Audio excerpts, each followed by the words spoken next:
Hey troops, it's Roy from the Geeks Adventures. Woohoo! Broadcasting from the dining room section of a townhome in the Clintonville section of Columbus, Ohio. So, got a book review for you.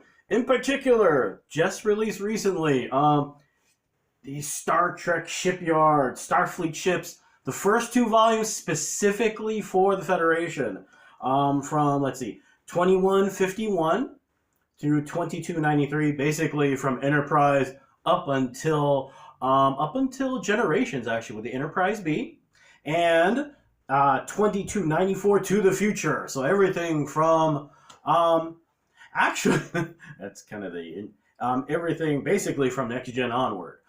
So this is going to get complicated. I love source books. I love them. They're precious. Yeah, I do that a lot, but then again, you're also going precious. A gold standard for me, frankly, I'm bringing up the other Star word, has always been Star Wars. The essential guide to our amazing reads. This is the new volume. I have both volumes because actually there's some stuff that's in the older books that's not in the newer books, so I kept them both. Yeah, I'm an info junkie. I'm a wannabe academic. Yeah. So there. And of course you've got the cutaway books from DK. Really precious. I mean, come on, you've seen these, right? I mean, how awesome is this when you can get this schematic of a Y-wing fighter? Is that not cool? And some of you are wondering, why the heck you own both, man? Well, these tend to be the historical, lots of background. One of my favorite entries is the one about the X-Wing in these, because they explain how when the fighter was first being designed by Incom before the Empire, they got smatterings that y'all ain't right. And apparently the Empire realized y'all working for them. So the story goes, the designers of the X-Wing grabbed all the hard drives, all the plans, stole all the prototypes, and in this like midnight, kind of like Rogue One-ish kind of mission, stole all the stuff and took it to the rebellion, and hence became a legend and a pop culture icon. But the fun part was that they went into that kind of detail. They created, they could have just, these are fun, no question, for a info geek like me that wants all these details, like, ooh, what are the stats and blah, blah, blah, blah, blah. But the history is so fun. The fact that someone worked really hard to come up with this, and the fact that Lucasfilms, and now under the great evil empire, which is Disney, kept the story consistent. Whether it was in these books or prior to this, when was it West End Games had the rights to the role playing game. It was consistent the whole time. The idea of this mission, blah blah blah blah blah. And in their infinite wisdom and the fact that they knew that we can make a ton of money off of this stuff, they made a light version of the books. You guys seen this. I did the review for these a while ago. Nowhere near as detailed, but still, ton of information. So, you got lots of stuff. I always wanted something like that for Star Trek. Come on! I'm an info geek. You want to know what a Jeffries tube is, okay? You want to know what the deal is with phasers, all this high-tech stuff that most people go, why do you care? I'm a geek! Duh. And so over the years, you kind of ended up going through various sources. FASA had their role-playing game back in the day, and of course, it's Star Trek, so you got to do ships. I believe they did only 3 types of ship manuals. One for the Romulans, one for the Federation, and one for the Klingons. At least these are the only 3 I ever saw or heard of. If you have heard of more, please let me know, because it'd be kind of cool to have. How hard are these to find? It used to be the Romulan one. Oh my! I used to see this on eBay for like $100. I believe it got more sane for a little while. I'm not too sure now how it is. These books are like traditional source books. You get lots of text, huge amounts of information, giant, long, tons of history in these things. And then, of course, you have stats about the weapons, the names of all the ships, an amazing amount of information. How canon is this? I have heard a range of things about the copyright issues that FOSSA had with Paramount, Viacom, Star Trek, whatever you want to call it. So, it's Star Trek. Going along those lines, some of you diehards actually may have recognized this book, the Jekyll's books. These I found at a local sci-fi shop ages ago. How hard are these to find on the internet? Pretty dang hard. Because these really were not licensed. And back in the day, from what I understand, Paramount was kind of weird about how much they really kind of clutched. It was kind of like the opposite of Lucasfilms, you know, where Lucas was like, I control everything. You know, Paramount was like, so you would find back in the day tons of books like this. These also super detailed. And you're wondering, Roy, you were going to get to the other books? Be patient, you'll see. Same thing, canon. Sure, canon. Let's see. You ever heard of a photon torpedo destroyer in Trek? Nope. If you can find these are fun. It's like if you're familiar with the Jane's manuals for aircraft, these are along the same line. Again, like the FOSSA books, tons of information. And the cool part is, you know how you remember in Next Gen you first saw the cutaway of the ship, all the decks and all that kind of stuff? You get those in here. This is so cool.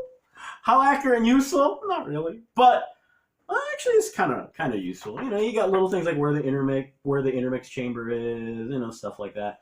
Not great. How consistent are these stats? The point is, though, they created a lot of stuff. It was a ton of data. They went up to, unfortunately, they did stop at, let's see, Volume 2. Lordy, this was insane. Like, you could end up with things like the coolest thing. Always loved, can I find it in here? Can I find it in here? Come on. It won't take too long. Come on. Oh, there it is. Yes, there it is. The Kodiak class battleship. This thing is huge. It's insane. And they stopped with the Excelsior class ships. Same general idea, tons of information, yada yada yada. So, to bring it back to where this all started, Star Trek, what have you guys been doing? Officially licensed stuff. This was published ages ago. The Star Trek Starship Spotter.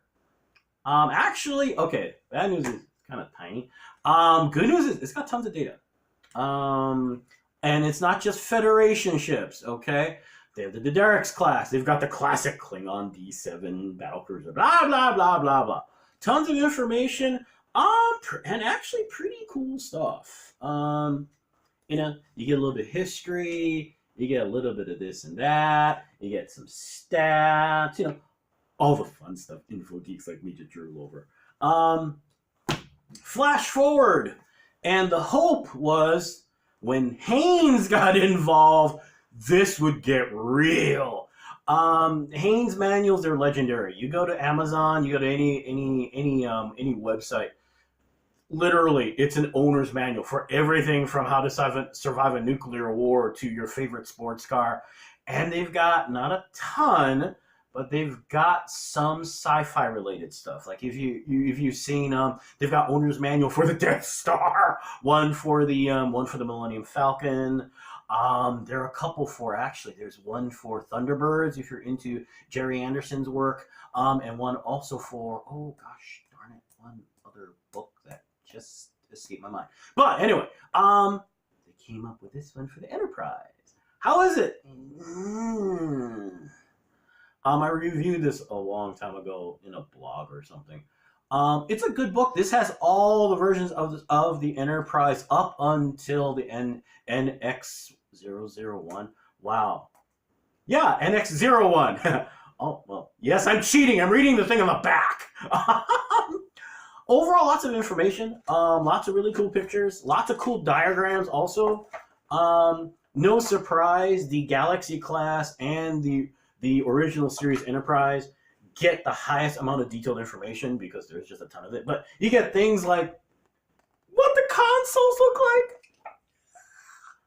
like. Again, I mean, if you're an info hound, this is fun stuff.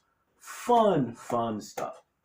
Are they perfect? Is this perfect? Like, the thing that always I find amusing is the fact that everyone talks about Captain Robert April. And the fact that, except for the cartoon and two wonderful novels, Final Frontier and Best Destiny, we don't have anything about Captain Robert April. The tradition continues in that thing. Yes, he was the first captain of blah, blah, blah. So what were his missions? What did he do?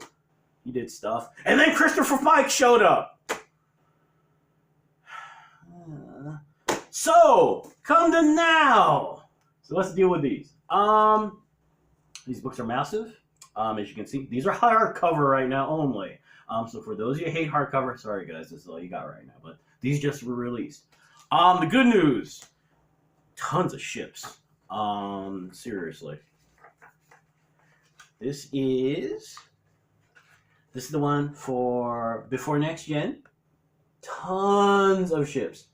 And if you're a really fast reader and you paused and you look in greater detail, you're going, that looks like a lot of stuff from Discovery and from Enterprise. Well, if you think about it, during this time span, the original series, they didn't have the money to make more ships. You were lucky to get the Botany Bay and what was it, the cargo ships that carried the Quanta Triticale. You're lucky to get that. Okay. What was the budget? Oh, what budget? The beauty of these books is, the artwork's gorgeous. I mean, there is the USS Phoenix from First Contact. We had even more. Oh, here we go. There's a nice shot of all the ships from Starfleet.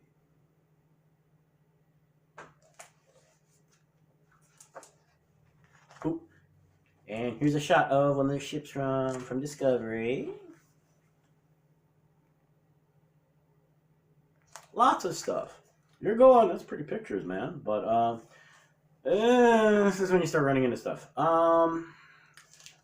The hallmark of a lot of these books is that you start getting into the techno. You may or may not get into the techno geeky stuff.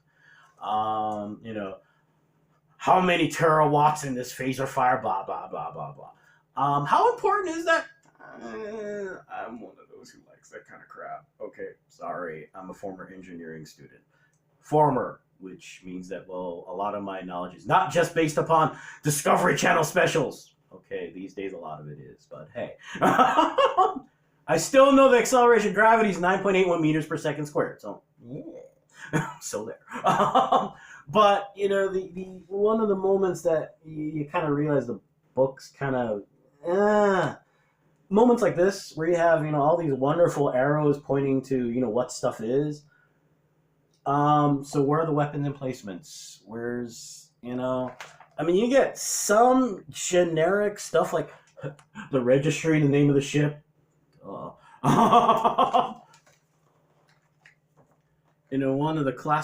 of the things for me personally. One of the questions that came up back in the day when Star Trek II comes out, and you're like, wait a minute, how come the Reliant has aft firing torpedoes, but the Enterprise does not? The Enterprise is a heavy cruiser. What the heck? Some of the source books. Oh, I should have brought that out. All right. You know what? I'm gonna pause for a second. One of the books, if you can get it, and a lot of you old schoolers are going, is Mr. Scott's Guide to the Enterprise. How canon is this? Where is it? Where's the copyright thingy? Oh shoot. Usually they put something here from Paramount, the logo from Paramount on these, usually if it was officially canon. On the other hand, at least it's published by a big publisher. So, and actually it does include material from Star Trek 6. So, no, not Star Trek. No, Star Trek 4. Sorry, my bad. In this book, which is, if you can get your hands on it, is wonderful. Tons of information. Honestly, you remember I was kind of whining about the labeling of what stuff is on the outside of the ship? This is what you want to see.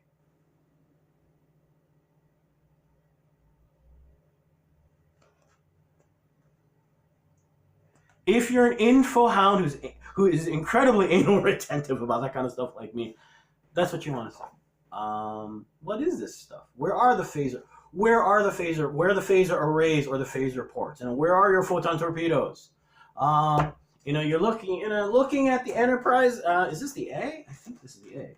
Yeah, this is the A. So why doesn't it have aft firing torpedoes? And it's little things like that are really kind of like, a lot of the text here is basically kind of parroted from the shows. They talk about the Prometheus class in this future version of it. And a lot of it is just kind of parroted generic stuff. Yeah, it was designed because they were going to face the Dominion War. Well, duh. It had, highly advanced a tactical computer system that could allow it to, separate into 3 sections. Duh. Who came up with this stuff? The little more detail, does it matter? Up to a certain point it does, because rather than turning into basically a one paragraph article that anyone can write, you created more depth in your universe, and that's pretty dang cool. One of the other disadvantages of the books, you're reminded of some of these ships are butt ugly. Case in point, I think this is considered to be the most horrendous looking ship out of everything, is the Niagara class. This 3-engined thing. Although the ironic thing is that if you go to the Jekyll's books, and if you want to be really old school, the original Starfleet technical manual, published in the 70s, I believe that is still canon. They talk about 3 classes of ships: the heavy cruiser, of course, Constitution, the destroyer. I believe it was a destroyer class that had just a saucer section and the little one single nacelle down here, and the last thing was a dreadnought class. They had 3 nacelles, 2 like the Enterprise, but then they had a third one that was attached to the main saucer. So it looked like, come on, it's in here somewhere. Come on. Here we go. See? Isn't that cool? As opposed to,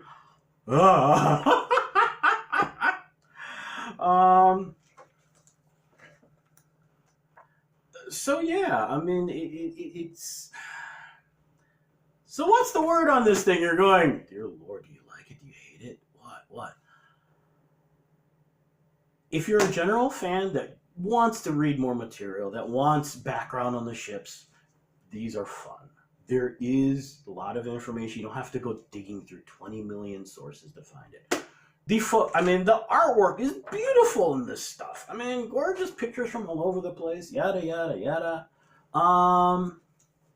But like I said, it's one of those things where I'm an info hound. So, and I think I need to stop before my phone tells me stop. So anyway, there you go. Like I said, if you're looking for general information, these are incredibly handy. If you want more detailed stuff, You still gotta wait. Anyway, hey, y'all have a good weekend. May the force be with you. Ironic saying that, considering I just did Star Trek stuff. May the odds be in your favor as always.